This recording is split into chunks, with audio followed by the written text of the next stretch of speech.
अस्सलामुअलैकुम students, welcome back. इस video में हम इंशाल्लाह यूनिट नंबर 3 के बारे में डिस्कशन करेंगे। एक्सरसाइज 3.1 क्वेश्चन नंबर 1 सॉल्व करेंगे। उससे पहले मैं आपको चंद चीज़ें इस यूनिट से रेलिवेंट बता देता हूं ताकि हमें एक्सरसाइज सॉल्व करने में आसानी हो। चैप्टर है हमारा sets and it's functions. Sets क्या होते हैं और देन इट्स फंक्शंस, उस पर मैं बात करूँगा और देन हम डिस्कस करेंगे exercise 3.1 question number 1। Definition of set है a set is a collection of well defined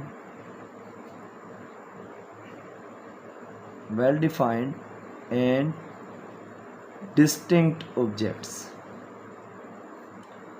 अब देखिए इस डेफिनेशन में तीन चीज़ें हमारे पास जो डिस्कस करने वाली हैं। एक collection, number 2 well defined and number 3 distinct. अब ये क्या क्या चीज़ें हैं? कलेक्शन का मतलब होता है चीज़ों का इकट्ठा होना। जब बहुत सारी चीज़ें एक जगह पे इकट्ठी होती हैं तो इट मीन्स वो कलेक्शन होती है। जैसे आपके बैग में नोटबुक्स की एक कलेक्शन होती है, बुक्स की एक कलेक्शन होती है, तो इट मीन्स वो बुक्स या नोटबुक्स का सेट होता है। जैसे किसी भी क्लास में जो स्टूडेंट्स होते हैं तो इट मीन्स वो उस क्लास में एक कलेक्शन होती है किसकी?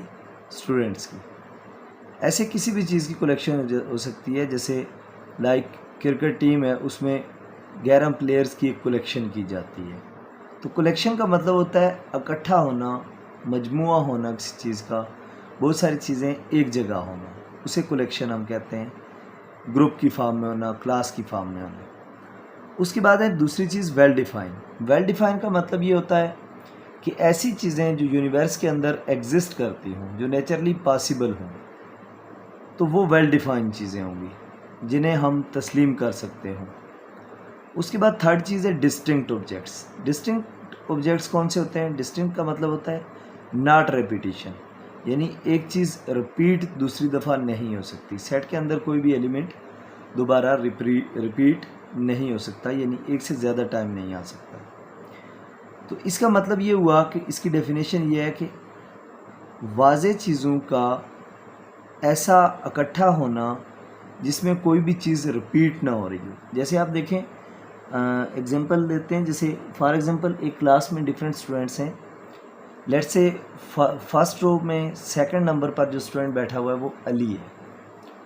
अब उस क्लास में फर्स्ट रो के सेकंड नंबर पर जो स्टूडेंट अली बैठा हुआ है, उस नाम का कोई दूसरा स्टूडेंट हो सकता है, लेकिन ये अली उस फर्स्ट रो की सेकंड सीट के अलावा उस पूरी क्लास में कहीं भी और बैठा हुआ हो, ये पॉसिबल नहीं है।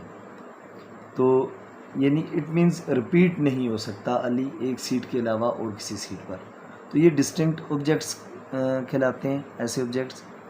सेट को रिप्रेजेंट करने के लिए हम कैपिटल A to Z कोई भी अल्फ़ाबेट नाम दे सकते हैं। उसके बाद सेट जो होता है वो हमेशा इनक्लोज होता है करली ब्रैकेट्स में। यूँ करली ब्रैकेट्स में हम इसे इनक्लोज करते हैं। इसके अंदर यहाँ जो भी एलिमेंट्स होते हैं, जो भी वैल्यूज़ होती हैं, ये एलिमेंट्स ऑफ सेट्स कहलाते हैं। ये क्या कहलाते हैं? Elements of that particular set. और नाम उसको A से लेकर Z तक हम कोई भी कैपिटल लेटर में नाम दे सकते हैं। अच्छा, ये तो बात हुई उसकी डेफिनेशन की। डिफरेंट सेट्स आपने देखे होंगे। जैसे नेचुरल नंबर्स होते हैं, हम उन्हें n से डिनोट करते हैं। नेचुरल नंबर्स हम जानते हैं 1 से स्टार्ट होते हैं, 1 2 3 अप टू सो ऑन। ऐसे डिफरेंट नंबर्स बुक पे भी डिस्कस किए गए हुए हैं। होल नंबर्स होते हैं, 0 से स्टार्ट होते हैं। ऐसे इंटीजर्स होते हैं, वो 0 से स्टार्ट होकर पॉजिटिव भी होते हैं, नेगेटिव भी होते हैं। इवन नंबर्स होते हैं जो 2 पे डिवाइड हो रहे होते हैं। ऑड नंबर्स होते हैं जो 2 पे डिवाइड नहीं होते। इस तरह प्राइम नंबर्स होते हैं जो ऐसे नंबर्स जिनके सिर्फ 2 फैक्टर्स होते हैं, यानी एक वो अपने आप पर डिवाइड हो रहे होते हैं और एक 1 के डिजिट पर। फिर रैशनल, इरेशनल, इस तरह के डिफरेंट नंबर्स के सेट्स हमारे पास मौजूद होते हैं। उसके बाद है जी सेट को रिप्रेजेंट करने के वेज। सेट को रिप्रेजेंट करने के 3 वेज हैं। कितने वेज हैं जी सेट को रिप्रेजेंट करने के? 3 वेज हैं। 3 डिफरेंट वेज से हम सेट को रिप्रेजेंट कर सकते हैं। उनमें फर्स्ट वे होता है टेबुलर फॉर्म, टेबुलर फॉर्म या टेबुलर मेथड। टेबुलर फॉर्म या टेबुलर मेथड क्या होता है, उसमें सेट को उसके एलिमेंट्स के अकॉर्डिंग लिखा जाता है। जैसे 1 2 3 5 लिख दें या 4 5 लिख लें, 1 2 3 4 5 ये एक सेट है हमारे पास। लेट से मैंने इसे कोई नाम दे दिया ए। तो ये जो फॉर्म है, जब इसका हर एक एलिमेंट लिखा गया तो इट मीन्स ये उसकी टेबुलर फॉर्म है। जैसे अगर हम बात करें, लेट से क्लास 9th का कोई भी सेक्शन है, ए सेक्शन है, तो 9th क्लास के ए सेक्शन के हर स्टूडेंट का जब नाम लिखकर एक लिस्ट बनाई जाएगी तो आप ये समझें वो उसकी टेबुलर फॉर्म होगी, यानी हर एक एलिमेंट उसमें लिखा जाएगा। दूसरा मेथड होता है सेट को रिप्रेजेंट करने का, जो दूसरा वे होता है दैट इज़ डिस्क्रिप्टिव मेथड या डिस्क्रिप्टिव फॉर्म। डिस्क्रिप्टिव मेथड या डिस्क्रिप्टिव फॉर्म में क्या होता है, इसमें सेट को अल्फ़ाबेट्स की फॉर्म में नहीं लिखा जा सकता या उसके एलिमेंट्स की फॉर्म में नहीं लिखा हुआ होता, बल्कि इसको इंग्लिश के किसी भी एक सेंटेंस में लिख दिया जाता है। जैसे अगर मैं इसी सेट ए को लिखूं तो मैं इसे लिख सकता हूं डिस्क्रिप्टिव फॉर्म में, set of first 5 natural numbers. First 5, अब देखिए ये नेचुरल नंबर्स हैं तो मैं इसे लिख सकता हूँ set of first 5 natural numbers. तो ये सेट की डिस्क्रिप्टिव फॉर्म है। अगर सेट ऑफ लिखा हुआ है तो इसका मतलब है ब्रैकेट्स लगाने की ज़रूरत नहीं है। अगर सेट ऑफ के बजाय मैं सिर्फ लिखूँ फर्स्ट 5 नेचुरल नंबर तो फिर उसके साथ हम ब्रैकेट लगाएंगे सेट को रिप्रेजेंट करने के लिए। ये सेकंड फॉर्म थी, यानी सेकंड वे था सेट को रिप्रेजेंट करने का।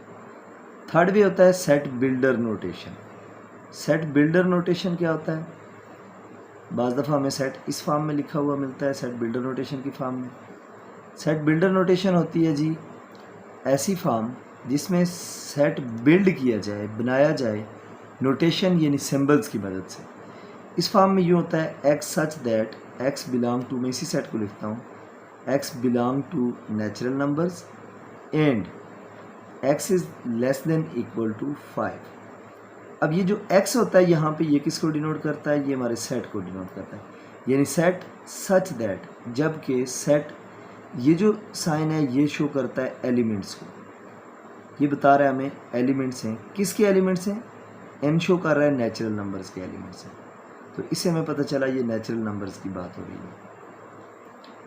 ये जो साइन होता है ये एंड को शो करता है, ये एंड से पहले जितना भी ये लिखा होता है ये सब हमें यहाँ तक जस्ट ये इंडिकेट करता है कि आपके इस सेट में जो एलिमेंट्स हैं वो कहाँ से आए, कहाँ से आपने ये एलिमेंट्स लिए हैं। एंड के बाद ये वाला जो पोर्शन होता है ये हमें ये बताता है कि एग्जैक्ट उस पोर्शन में से कौन से नंबर्स हैं। जैसे हमने बात की नेचुरल नंबर्स हैं, अब नेचुरल नंबर्स 1 से स्टार्ट होते हैं और इनफाइनाइट नंबर्स होते हैं। तो इस सेट में स्पेसिफिकली 5 या 5 से लेस नंबर्स हैं नेचुरल नंबर्स। तो 5 और 5 से लेस नेचुरल नंबर्स 1 2 3 4 5 यही होते हैं। तो इट मीन्स ये सेट को रिप्रेजेंट करने के 3 डिफरेंट मेथड्स थे, 3 डिफरेंट वेज थे। इनमें से किसी भी एक फॉर्म में सेट लिखा हुआ आपके पास हो सकता है, आ सकता है। अब सेट के जो फंक्शंस हैं, अभी डिफरेंट ऑपरेशंस होते हैं जो सेट पे हम करते हैं, जिसमें ऑपरेशंस में यूनियन होता है जो हम इसमें डिस्कस करेंगे 3.1 एक्सरसाइज में, वो हम यूनियन और इंटरसेक्शन डिस्कस करेंगे। INTER intersection. यूनियन और इंटरसेक्शन क्या होता है, यूनियन देखें वर्ड से ही समझ आ रही है कि इत्फाक या इताद की बात हो रही है। तो इसमें ये होता है जितने भी सेट्स के बिटवीन हमने यूनियन लेना होता है उनके सारे एलिमेंट्स को कंबाइन करके हम एक सेट के अंदर लिख देते हैं। हाँ, रेपिटिशन हम नहीं करते, और इसको रिप्रेजेंट करने के लिए हम यू डिनोट करते हैं, यू से डिनोट करते हैं सर। यूनियन को रिप्रेजेंट क्या करता है, यू। इंटरसेक्शन जो होता है इसको रिप्रेजेंट करने के लिए हम इस तरह उल्टा यू लगाते हैं, ये इंटरसेक्शन को रिप्रेजेंट करता है। और इंटरसेक्शन का मतलब होता है जस्ट कॉमन एलिमेंट्स। इसमें हम सिर्फ कौन से एलिमेंट्स लिखते हैं, कॉमन एलिमेंट्स लिखते हैं। इसमें ऑल एलिमेंट्स लिखे जाते हैं यूनियन में। अब मैं कोई एक एग्जांपल बता देता हूँ आपको, थोड़ी सी सॉल्व कर देते हैं हम उसको, उसके बाद हम अपनी एक्सरसाइज स्टार्ट करते हैं। लेट्स से हमारे पास सेट ए है, ए इज़ इक्वल टू 1 2 3, और बी है सेट हमारे पास 2 4 6। अब इन दो सेट्स के बिटवीन लेट्स से मैंने यूनियन फाइंड करना है, तो हम लिखेंगे A union B is equal to set A के एलिमेंट्स लिखेंगे 1 2 3, यूनियन का साइन लगाएंगे, फिर सेट बी के एलिमेंट्स लिखेंगे, वो एलिमेंट्स हैं 2 4 6। अब ए यूनियन बी का मतलब है इन सारे एलिमेंट्स को हमने एक सेट में लिखना है, इकट्ठा करके लिखना है, तो हम लिखेंगे 1 फिर 2 फिर 3 फिर 4 और फिर 6। अब देखिए मैंने 1 लिखा फिर 2 लिखा, 2 इस सेट में भी है इसमें भी है, तो 2 दफ़ा नहीं लिखा, एक ही दफ़ा लिखा क्योंकि हम सेट में रेपिटेशन नहीं कर सकते। फिर 3 लिखा, फिर 4 और 6 जो उसके बच गए थे, यानी ये इन दो के सारे एलिमेंट्स हमने लिख लिए, जस्ट रिपीट नहीं किए, तो इसको कहते हैं यूनियन, यानी दोनों सेट के सारे एलिमेंट्स को कंबाइन करके लिखना, यानी हर एलिमेंट उसमें आ जाता है, सेट ए का भी सेट बी का भी। अब अगर बात करें हम इंटरसेक्शन की, तो इंटरसेक्शन ये होता है ए इंटरसेक्शन बी, ए के एलिमेंट्स लिखे हैं 1 2 3, इंटरसेक्शन का साइन लगाएं, देन बी के एलिमेंट्स लिखें दैट आर 2 4 6। अब ए इंटरसेक्शन बी क्या होगा, ए इंटरसेक्शन बी में हमने जस्ट कॉमन एलिमेंट्स लिखने होते हैं जो दोनों में होते हैं, जैसे लाइक 2 दोनों सेट्स में है, तो इसका मतलब ये हमारा ए इंटरसेक्शन बी है। अब जो हमने एक्सरसाइज 3.1 स्टार्ट करनी है, उसमें हमारे पास जो क्वेश्चन गिवन है, हमने थ्रू वेन डायग्राम प्रूव करना है, यही इस तरह के डिफरेंट ऑपरेशंस है। ये तो मैंने एलिमेंट्स लेकर एलिमेंट्स को सॉल्व किया, लेकिन उस क्वेश्चन में ये होगा कि हम सॉल्व नहीं करेंगे बल्कि हमने थ्रू वेन डायग्राम सॉल्व करना है। अब वेन डायग्राम क्या है, इसे वेन डायग्राम क्यों कहते हैं? बेसिकली एक ब्रिटिश मैथमेटिशियन था, उसका नाम था जॉन वेन। जॉन वेन उसका नाम था, ब्रिटिश ये मैथमेटिशियन था। इस जॉन वेन ने इसका जो अरसा था जिसमें ये मतलब इसकी बर्थ से लेकर डेथ तक का जो एरिया है, वो 1834 में ये पैदा हुआ है और 1923 में इसकी डेथ हुई थी। तो ये इसका टोटल एरिया था जॉन वेन का। इसने सेट को रिप्रेजेंट करने के लिए जो यूनिवर्सल सेट होता है हमारे पास, यूनिवर्सल सेट एक ऐसा सेट होता है जिसमें बाकी सारे सेट्स आते हैं। यूनिवर्सल सेट को रिप्रेजेंट करने के लिए इसने इंट्रोड्यूस किया था रेक्टेंगुलर शेप को, यानी रेक्टेंगल की शेप, इस शेप को उसने इंट्रोड्यूस किया था जॉन वेन ने सेट को रिप्रेजेंट करने का। उसके ऊपर जो ऑपरेशंस होते हैं उन्हें रिप्रेजेंट करने के लिए यूनिवर्सल सेट का उसने कहा था कि वो किससे शो किया जाएगा, ये यूनिवर्सल सेट रेक्टेंगल से। फिर इसके अंदर जितने भी सेट्स होंगे सारे सेट्स बाकी इसके अंदर आते हैं और उनको डिफरेंट सर्कल्स यानी डिफरेंट शेप से हमने रिप्रेजेंट किया था। लाइक ये दो शेप्स मैंने बनाए, तो इस तरह की अगर दो शेप्स हों, जैसे ये दोनों सेट्स हैं, तो देखें इन दो में कोई चीज़ कॉमन नहीं है, दोनों अलग अलग हैं, तो इसे डिसजॉइंट सेट्स कहते हैं। ये कौन से सेट्स होते हैं? ये डिसजॉइंट सेट्स होते हैं, यानी इनमें कोई जॉइंट नहीं है, कोई चीज़ कॉमन नहीं है। फिर इसी तरह एक और पॉसिबल वे होता है हमारे पास जिसमें हम इन दो को इस तरह बनाते हैं कि एक सेट का कुछ पोर्शन ऐसा है जो दूसरे सेट के अंदर जा रहा है। इस केस को हम बोलते हैं ओवरलैपिंग केस। ये कौन सा केस होता है? Overlapping case. और एक और वे होता है पॉसिबल कि लेट्स से सेट ए के सारे एलिमेंट सेट बी में हों, तो वो यूं बनाया जाता है, A is subset of set B इसे कहते हैं। तो ये जो चीज़ें थी ये सारे में बाहर यूनिवर्सल सेट है। तो इसने बेसिकली जॉन वेन ने अपने दौर में सेट को रिप्रेजेंट करने के लिए, सेट के डिफरेंट ऑपरेशंस को रिप्रेजेंट करने के लिए एक पिक्टोरियल मेथड यूज़ किया था या पिक्टोरियल रिप्रेजेंटेशन यूज़ की थी, और जिसे हमने वेन डायग्राम के नाम से हम जानते हैं। ये वेन डायग्राम का नाम दे दिया गया इस जॉन वेन के नाम की वजह से। तो इट मीन्स ये वेन डायग्राम्स जो होती हैं इनका दूसरा नाम पिक्टोरियल रिप्रेजेंटेशन ऑफ सेट्स बी हो सकती है। तो let's move towards exercise 3.1 exercise करते हैं। बाकी कोई चीज़ अगर ऐसी बताने वाली हुई तो मैं आपको एक्सरसाइज में साथ साथ बताता रहूँगा। क्वेश्चन नंबर 1 देखिए।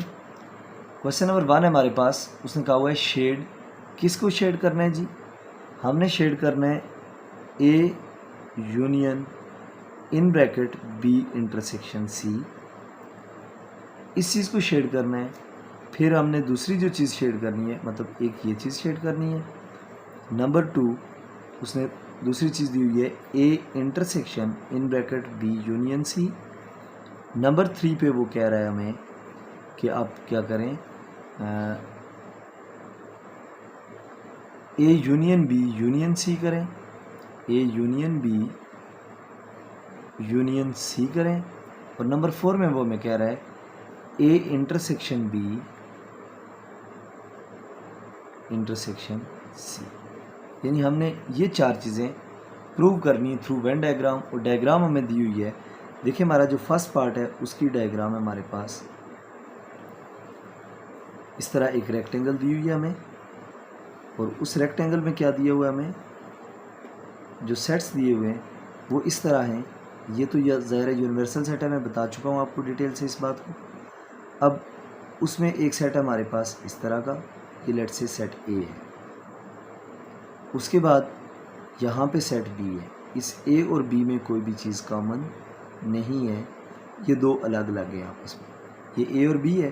और जो सी है उसका कुछ पोर्शन कॉमन है ए के साथ और कुछ पोर्शन कॉमन है बी के साथ, ये हमारे पास सी है।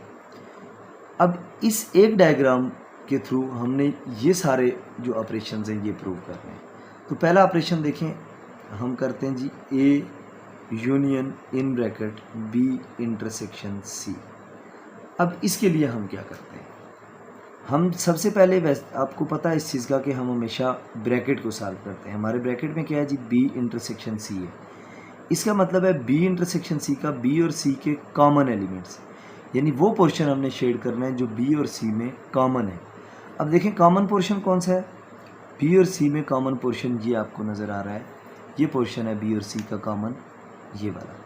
इसमें मैं हॉरिजॉन्टल लाइंस लगा देता हूँ, ये हॉरिजॉन्टल लाइंस लगा दी इसमें। जो हमारी हॉरिजॉन्टल लाइन किस चीज़ को शो कर रही हैं, हमारे बी इंटरसेक्शन सी को शो कर रही हैं। इसके लिए आप क्या करेंगे, अब हमारी डायग्राम देखकर कैसे पता चलेगा कि ये बी इंटरसेक्शन सी को शो कर रहा है। इसके लिए हम हमेशा की बनाते हैं। की कैसे लिखते हैं जी, हमने हॉरिजॉन्टल लाइंस लगाई हैं। आप यहाँ एक छोटा सा बॉक्स बनाएं इस तरह रेक्टेंगुलर, उसमें लिखें हॉरिजॉन्टल लाइंस लगाएं और लिख दें शोज़ बी इंटरसेक्शन सी, कि ये वाली जो लाइंस हमने लगाई हैं अपनी डायग्राम में वो किसको शो कर रही हैं, बी इंटरसेक्शन सी को। वेन डायग्राम के लिए कीज़ बनाना ज़रूरी है। जैसे आपने ग्राफ वाला चैप्टर किया होगा कि जब आप ग्राफ बनाते हैं तो उसके लिए आपको हमेशा स्केल लिखना ज़रूरी होता है कि आपने कितने स्मॉल बॉक्सेस को कितने यूनिट लिया, तो तब जाकर वो स्केल बताता है हमें कि ग्राफ में हमने क्या किया हुआ। तो इस तरह ये की हमें बताती है हमारी डायग्राम में क्या हुआ है। चूँकि हम एक डायग्राम में एक से ज़्यादा लाइंस लगाते हैं बाज़ दफ़ा, तो वो डिपेंड करता है क्वेश्चन की सिचुएशन पे। अभी मैं आपको बताता हूँ। जैसे देखें बी इंटरसेक्शन सी हमने शो कर लिया वेन डायग्राम्स की मदद से। अब हमने करना है A union B intersection C. A union B intersection C का क्या मतलब हुआ, इसका मतलब है हमने वो एलिमेंट्स लिखने हैं जो ए में भी हैं और बी इंटरसेक्शन सी में भी हैं, उन्हें इकट्ठा करके एक सेट में लिखना है।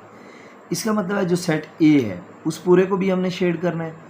अब हॉरिजॉन्टल लाइंस में पहले लगा चुका हूँ, तो मैं ये करता हूँ इस ए पूरे में वर्टिकल लाइंस ड्रा कर देता हूँ। ये देखें इस ए पूरे में वर्टिकल लाइंस हो गई। अब ए के अलावा कहाँ वर्टिकल लाइंस लगानी है, बी इंटरसेक्शन सी में। ये देखिए यूँ मैंने बी इंटरसेक्शन सी में भी हॉरिजॉन्टल लाइंस लगा दी। अब आपकी जो वर्टिकल लाइंस लगाई हैं, सॉरी, तो जो वर्टिकल लाइंस हमारी वो शो कर रही हैं किस चीज़ को, A union vertical lines shows A union in bracket B intersection C. तो ये हमारा फर्स्ट पार्ट कंप्लीट हो गया।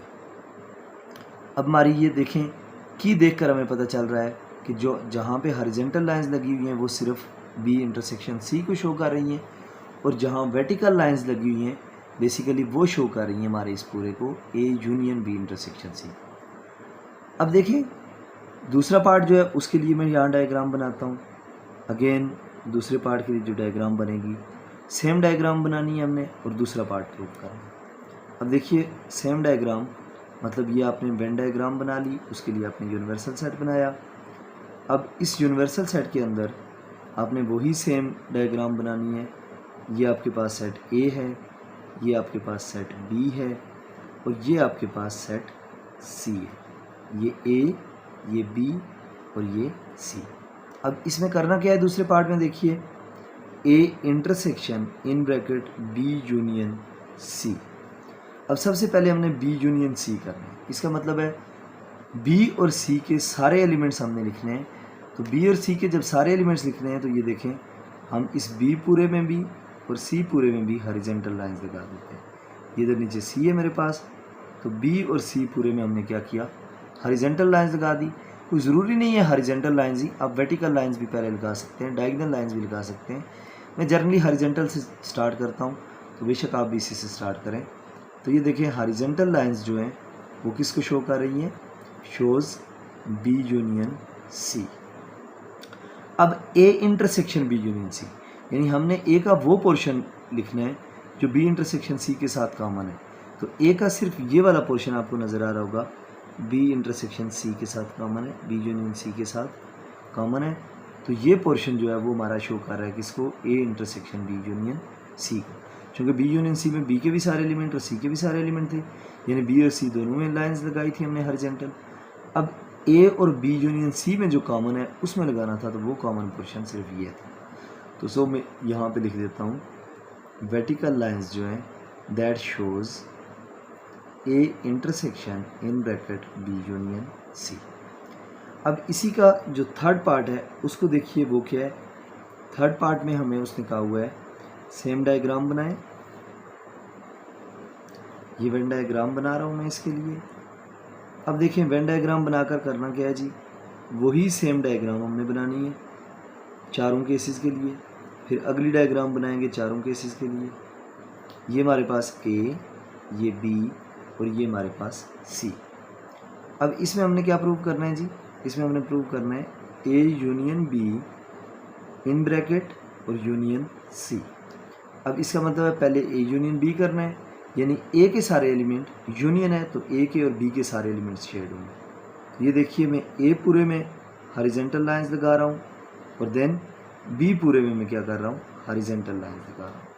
तो ये हमारे पास ए यूनियन बी हो गया। ए यूनियन बी किससे शो हुआ है जी हमारे पास, हम लिखेंगे इधर horizontal lines shows A union B. अब इसका यूनियन करना है सी के साथ। ए बी में सारे एलिमेंट्स आ गए थे, उसका यूनियन सी के साथ, तो इसका मतलब है सी के भी सारे एलिमेंट्स होंगे और ए यूनियन बी के भी सारे। ए यूनियन बी ये हॉरिजॉन्टल लाइंस है, इसका मतलब है ये सारे भी होंगे, तो इसके लिए मैं वर्टिकल लाइंस लगाता हूँ। फिर सी के भी सारे होंगे तो सी में भी वर्टिकल लाइंस लगा देता हूँ। अब ये देखिए इन सब में ये वर्टिकल लाइंस लग गई, तो ये शो क्या कर रही हैं जी, वर्टिकल लाइंस हमारी shows A union B in bracket तो यूनियन सी, ये इसको शो कर रही हैं। अब जिसका लास्ट पार्ट है मैं वो भी इसी पेज पे सॉल्व कर देता हूँ। तो ये देखिए फोर्थ पार्ट है हमारे पास, उसके लिए अगेन मैं डायग्राम बनाता हूँ। फोर्थ पार्ट के लिए ये हमने रेक्टेंगल बना ली। अब इसमें ये हमारा यूनिवर्सल सेट है, डायग्राम हमने दोबारा वही बनानी थी। ये सेट ए है मेरा, ये सेट बी है क्योंकि इनमें कॉमन कुछ भी नहीं है, और सी ऐसा है जो इन दोनों के साथ कॉमन है। ये ए बी और सी बन गए। अब इस पार्ट में करना क्या है, A intersection B intersection C. अब देखें A intersection B intersection C, तो अब सबसे पहले बी इंटरसेक्शन सी, यानी बी और सी का जो कॉमन पोर्शन है, तो बी और सी का कॉमन पोर्शन ये वाला है। तो इसके लिए हम की लिख देते हैं कि ये हमारे पास बी इंटरसेक्शन सी में जो हॉरिजॉन्टल लाइंस हैं, horizontal lines shows B intersection C. अब हमने क्या करना है, इसके बाद ए के साथ इसका इंटरसेक्शन करना है, यानी A intersection B intersection C से क्या मुराद हुई हमारी कि ए और बी इंटरसेक्शन सी में जो कुछ कॉमन है, तो ए देखें ये है, जबकि बी इंटरसेक्शन सी सिर्फ ये है, तो इसमें कोई एलिमेंट कॉमन नहीं है। तो आप यहाँ लिखें there is no common element, no common element in A intersection in bracket B intersection C. तो इसका मतलब कोई एलिमेंट कॉमन नहीं है, हम किसी चीज़ को भी शेड नहीं कर सकते, ना करेंगे। होप सो पहली डायग्राम के बारे में आपको क्लियर हो गया होगा। अब यही चार पार्ट्स हमने करने हैं किसके लिए, दूसरी डायग्राम के लिए। अब देखें दूसरी कौन सी डायग्राम हमें गिवन है, मैं यहाँ पे बनाता हूँ और इसी तरह ये चारों केसेस सॉल्व करेंगे हम दूसरी डायग्राम के लिए। तो देखें सेकंड जो डायग्राम है हमारे पास, वो कुछ इस तरह से गिवन है। Universal set as it is rectangle shape की एक रेक्टेंगल बनाएंगे तो ये हमारा क्या होगा, यूनिवर्सल सेट होगा। अब जो ये डायग्राम दी हुई है इसमें ए और सी एक दूसरे के अंदर मौजूद है, यानी लेट से ये मेरे पास सी है और फिर ये मेरे पास ए है। उसने यहाँ इसको टच किया हुआ है, ये टच करें तो भी ठीक है, ना भी टच हो तो कोई ज़रूरी नहीं है। तो ये हमारे पास क्या है जी, ये अंदर ए है, बाहर सी है, और उसके बाद जो बी है वो उसके कुछ एलिमेंट्स कॉमन है किसके साथ, सी के साथ। सी के साथ कॉमन है, ए के साथ कोई कॉमन नहीं है क्योंकि वो बिल्कुल अलग इस सी में मौजूद है। अब जो पहला पार्ट है हमारा उसमें हमने क्या करना है जी, A union in bracket B intersection C. वही सेम चारों चीज़ें जो दी हुई थी वो अब ये डायग्राम 4 दफ़ा हम डिफरेंट बनाएंगे और वही चारों चीज़ें प्रूव करेंगे। सबसे पहले B intersection C, again B intersection C का मतलब बी और सी का कॉमन पोर्शन, वो ये कॉमन पोर्शन है। हॉरिजॉन्टल लाइंस लगा दें और लिख दें हॉरिजॉन्टल लाइंस, ये की उसकी लिखेंगे, हॉरिजॉन्टल लाइंस किसको शो कर रही हैं, शोज़ बी इंटरसेक्शन सी। मैं दोबारा रिपीट कर रहा हूँ बच्चों, एक बात याद रखिएगा, की नहीं लिखेंगे तो आपकी डायग्राम के बारे में आप कुछ भी नहीं बता सकेंगे। दूसरी चीज़ क्या है हमारे पास, A union B intersection C. इसका मतलब है ए और बी इंटरसेक्शन सी के सारे एलिमेंट्स लिखने हैं। तो ए के सारे एलिमेंट्स इसका मतलब है ए में है, तो यहाँ आप वर्टिकल लाइंस लगा दें चूँकि हॉरिजॉन्टल पहले लगाई हुई हैं। और अब इस बी इंटरसेक्शन सी में भी वर्टिकल लाइंस लगाएं। ये हमारे पास क्या शो कर रहा है जी, A union shows vertical lines shows A union in bracket B intersection C. अब देखिए ये सेकंड डायग्राम हमारी चल रही है, ये उसके लिए हमने फर्स्ट पार्ट किया, उसका मतलब जो पहली चीज़ हमने फाइंड आउट करनी थी। अब इसी डायग्राम को हम बनाते हैं दोबारा और दूसरी चीज़ को हम प्रूव करते हैं। तो इसका मतलब ये हुआ कि ये हमारे पास दोबारा वैसा ही यूनिवर्सल सेट होगा। ये हमारे पास सेट सी है, उसके अंदर यहाँ पे उसने ए बनाया हुआ है, ये ए, ये सी और ये हमारे पास है बी। अब दूसरी चीज़ हमने क्या प्रूव करनी है वेन डायग्राम के थ्रू, दूसरी चीज़ हमने प्रूव करनी है A intersection B union C. अब देखें बी यूनियन सी का क्या मतलब हुआ कि बी पूरे में और सी पूरे में हमने लाइंस लगानी है, हॉरिजॉन्टल लाइंस से हम शुरू करते हैं। तो देखें जब बी पूरे में और सी पूरे में लगेंगी तो ये हॉरिजॉन्टल लाइंस में बी में भी लगा रहा हूँ, सी में भी, तो ज़ाहिर है वो ए में भी लगेंगी क्योंकि ए ऑलरेडी सी के अंदर मौजूद है। तो ये इसका यूनियन हो गया horizontal lines B union C की, चूँकि बी भी पूरा और सी भी पूरा तो सी में ऑलरेडी ए मौजूद है, इसका मतलब है उसमें भी लगेंगी। तो यहाँ हम मेंशन करते हैं जी horizontal lines shows B union C. तो ये हॉरिजॉन्टल लाइंस हमारी किसको शो कर रही थी, बी यूनियन सी को।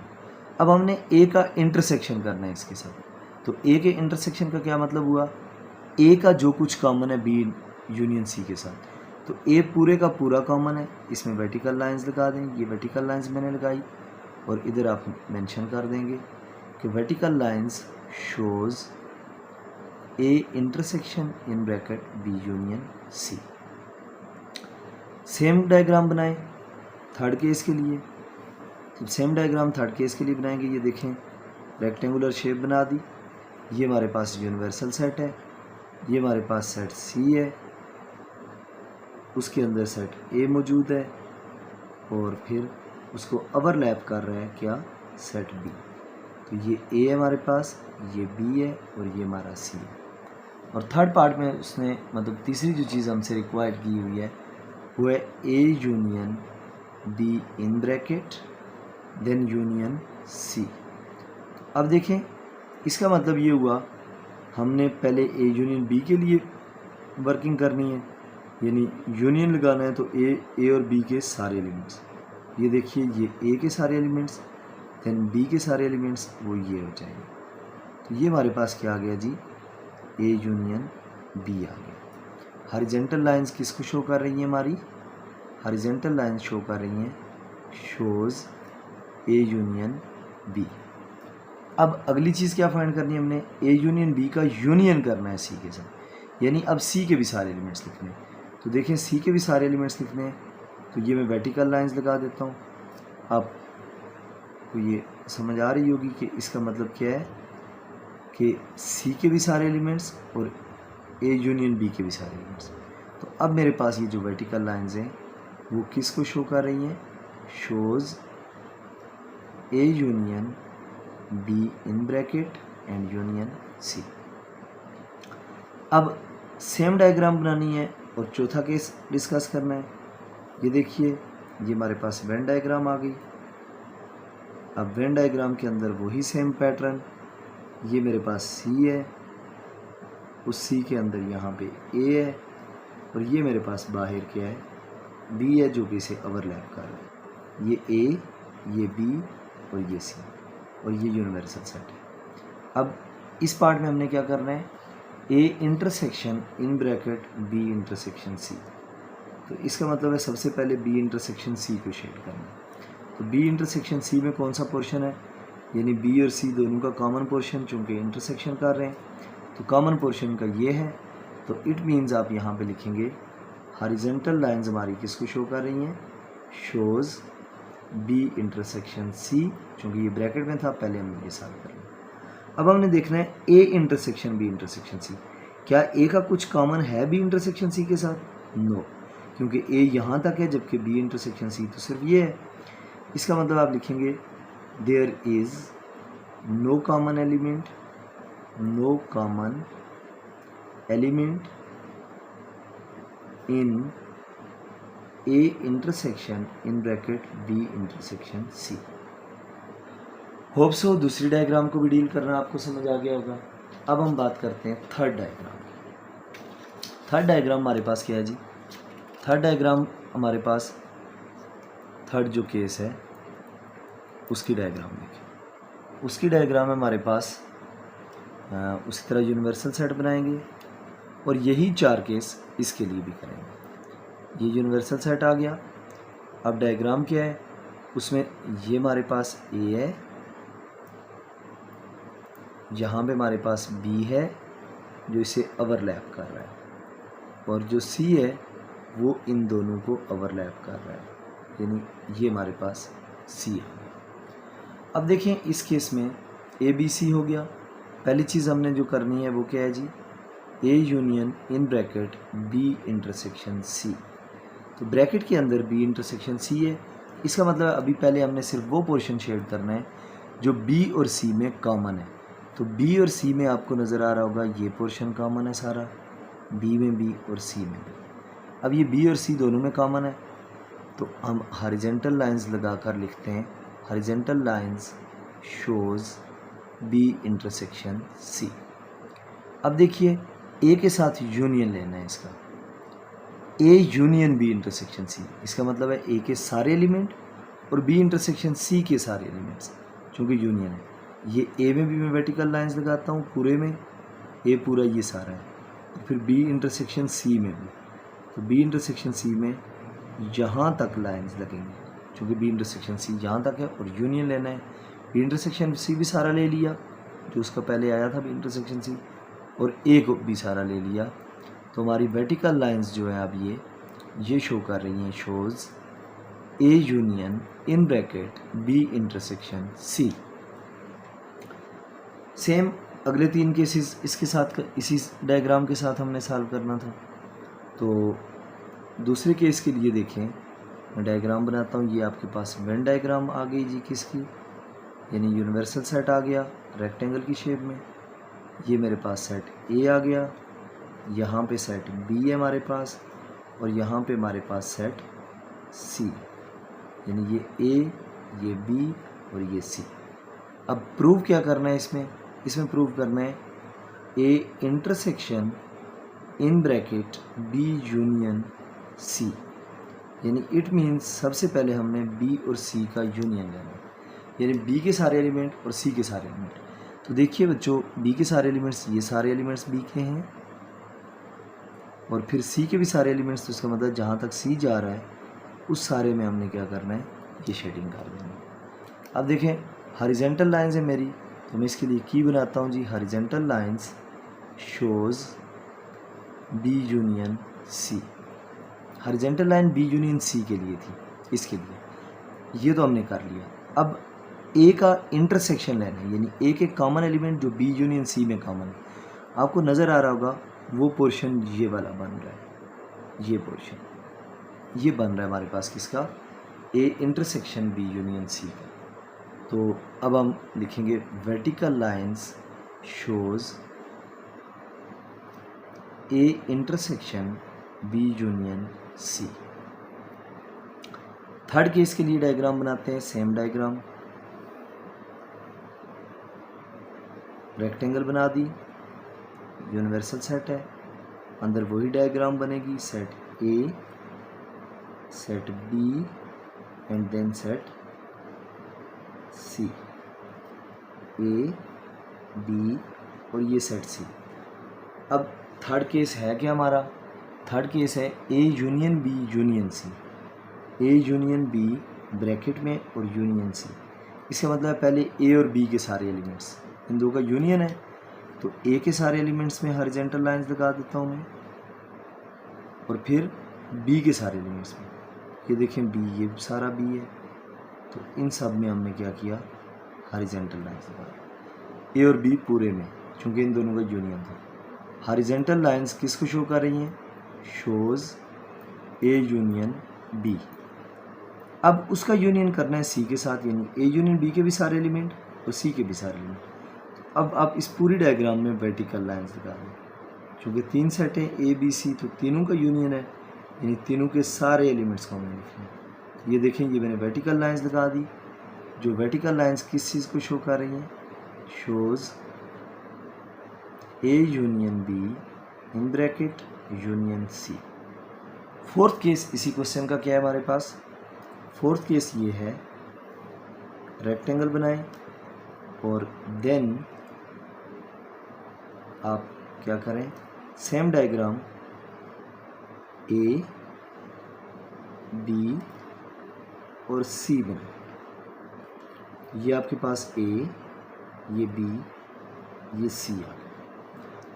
अब फोर्थ पार्ट है क्या जो हमने प्रूव करना है, A intersection B intersection C, A intersection in bracket B intersection C.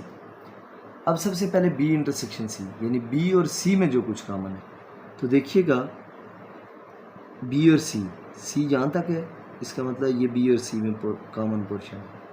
Horizontal line से शुरू कर रहा हूँ मैं, देखें ये वो पोर्शन है जो बी में भी है और सी में भी है, ये आपको नज़र आ रहा होगा, ये पोर्शन सी में है और यहाँ से यहाँ तक बी जा रहा है, तो इसका मतलब ये सारा पोर्शन किस में आ गया, बी और सी दोनों में कॉमन आ गया। तो सो हम लिखेंगे यहाँ पे horizontal lines shows B intersection C. अब हमारी horizontal lines B intersection C को शो करेंगे।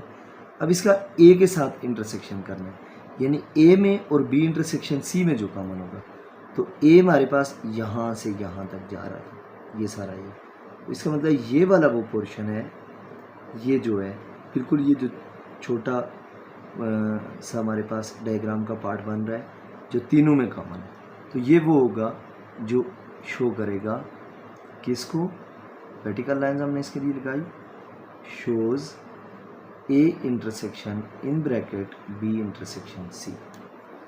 तो ये हमारे पास तीसरी डायग्राम के चारों केसेस हो गए। अब हमने करना है जी चौथी डायग्राम के लिए यही सेम चारों केसेस। अब देखिए चौथी डायग्राम क्या है हमारे पास, उसी तरह यूनिवर्सल सेट बनाना होगा। फोर्थ डायग्राम जो है उसके लिए यूनिवर्सल सेट बनाएं। ये रेक्टेंगल आगे यूनिवर्सल सेट को शो कर रही है जो। अब इसके अंदर ए और बी जो है वो ओवरलैपिंग है, ये देखें उसने यूँ बनाएंगे, ये ए है यहाँ पे बी है, यानी इसका मतलब है ये दोनों ओवरलैप कर रहे हैं, और जो सी है वो इनसे अलग थलग, यानी वो यहाँ पे है, इसका मतलब है वो ना तो ए में कॉमन है कि कोई चीज़ उसकी, और ना ही उसकी कोई चीज़ कॉमन है बी के साथ। अब जो पहला पार्ट था हमारा वो था A union in bracket B intersection C. इसका मतलब है पहले बी इंटरसेक्शन सी करेंगे, तो बेटा बी हमारे पास यहाँ पे है और सी हमारे पास यहाँ पे है, ये दोनों अलग अलग हैं, इनमें कोई कॉमन एलिमेंट नहीं है, तो आप मेंशन करोगे there is no common element,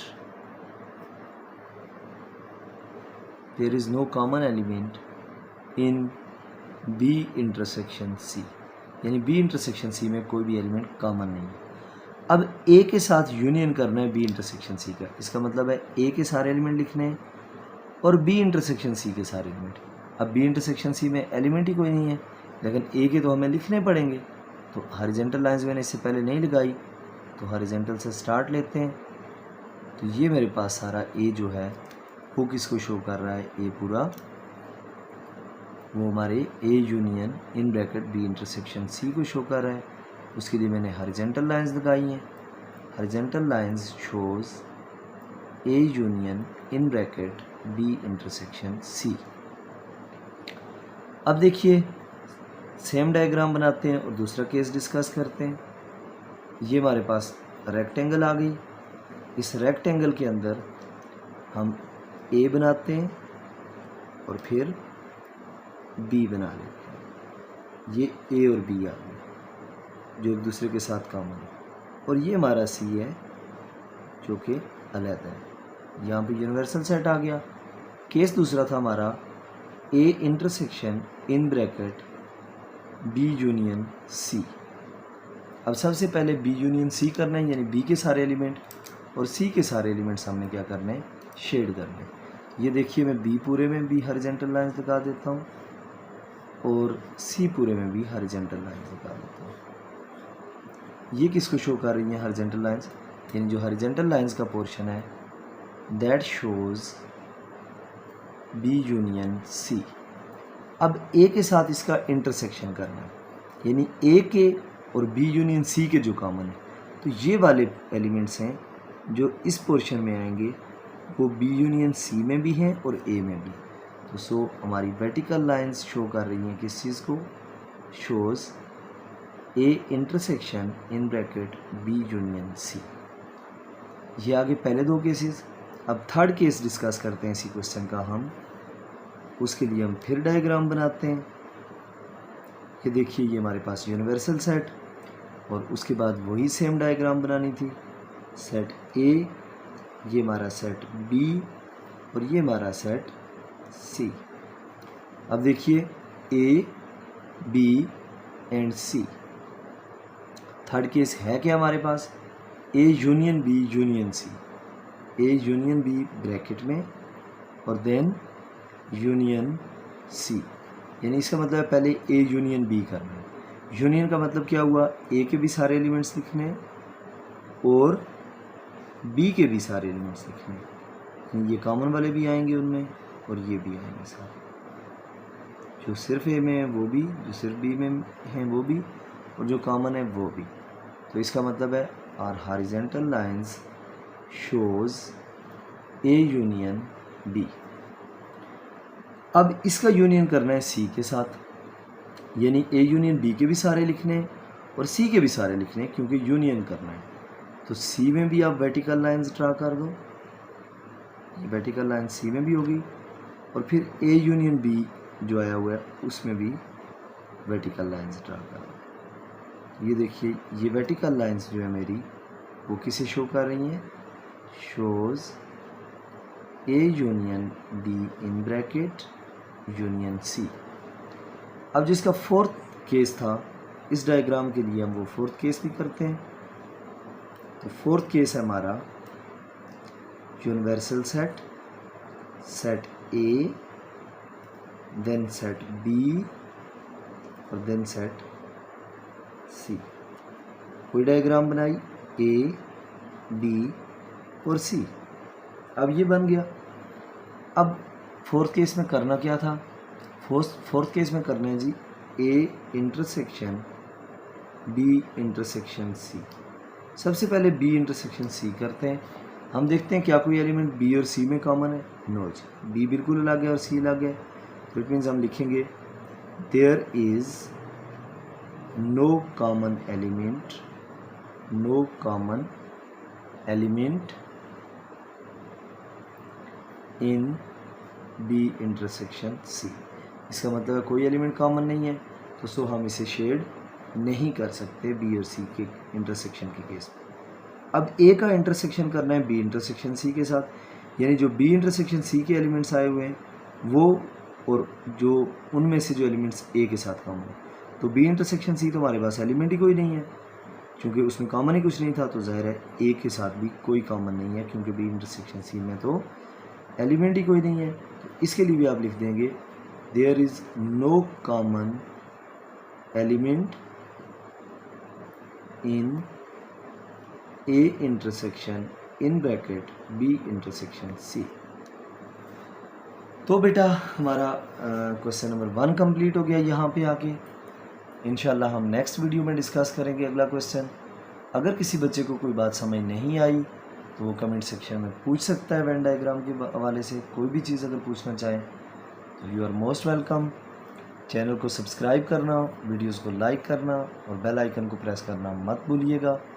इंशाल्लाह मिलते हैं नेक्स्ट वीडियो में रिमेनिंग क्वेश्चन जो हैं 3.1 के उनके साथ। बेस्ट ऑफ लक, अल्लाह हाफिज़।